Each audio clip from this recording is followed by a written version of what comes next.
एक अनोखे गांव में रहते थे एक खुश मोटे मोटे आलुओं का परिवार।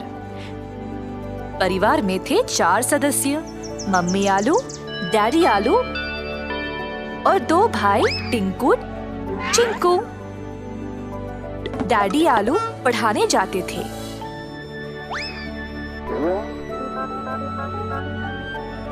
और मम्मी आलू जड़ी बूटियों की दवाई बनाती थी। टिंकू चिंकू का ख्याल भी रखती थी। टिंकू चिंकू रोज साथ साथ खेलते और जब जरूरत तब किसी की भी सहायता करते थे।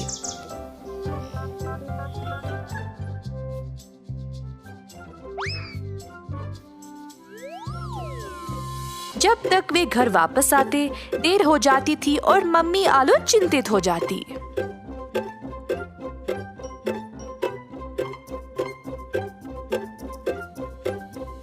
एक दिन टिंकू चिंकू खेलने निकले।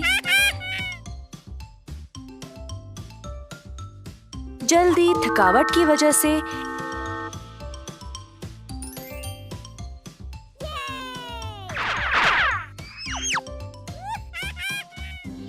एक सब्जी की टोकरी में गिर पड़े। एक बड़ा बैंगन जो पहले से ही टोकरी में था, उन दोनों को टोकरी से बाहर निकाल फेंक दिया। ये टोकरी केवल बैंगनों के लिए है, तुम्हारे लिए नहीं। टिंकू और चिंकू जमीन पे पड़े रोने लगे क्योंकि बैंगन ने उनको निकाल फेंका। हमें नहीं पता था कि ये टोकरी आपकी है। हा हा हा, तुम्हें क्या पता? क्या तुम मुझ जैसे लंबे हो ये सब जानने के लिए? शो शो, जाओ यहाँ से, कोई और जगह ढूंढ लो। टिंकू अपना हाथ दो जरा। हाँ हाँ, ये लो मेरा हाथ। बैंगन और भिंडी दोनों ने टिंकू और चिंकू की मदद नहीं की। टिंकू चिंकू दोनों रोते रोते घर वापस आए।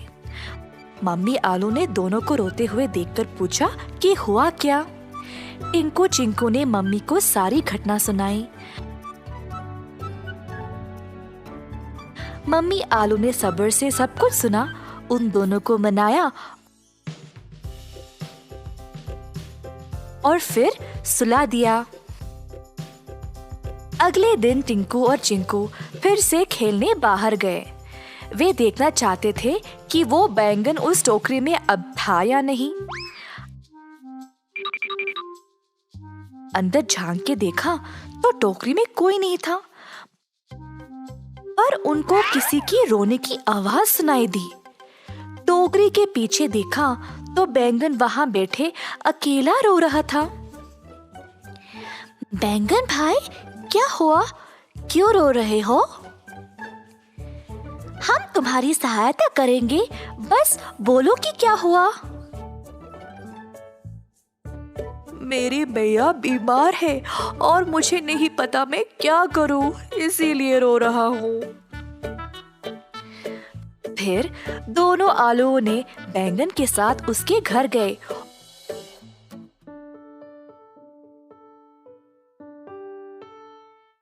और उनको बीमार बैंगन की माँ को देखकर बुरा लगा। टिंकू बैंगन की मम्मी का ख्याल रख रहा था और इसी बीच चिंकू अपने घर वापस गया।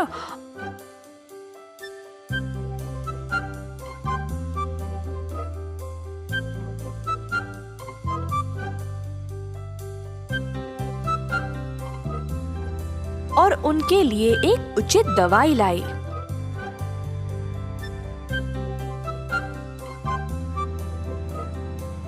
उस दवाई से बैंगन की माँ को बहुत फर्क हुई। बैंगन हैरान था कि कैसे टिंकू और चिंकू ने उसकी मदद की। बैंगन के इतना रूखा होने के बावजूद भी दोनों आलू भाइयों ने उसको मेहरबानी दिखाई। उस दिन से बैंगन ने अपना रवैया बदला और अपने दोस्तों को भी यही सिखाया। जल्द सब सब्जी टिंकू और चिंकू की तरह उपकारी बन गए।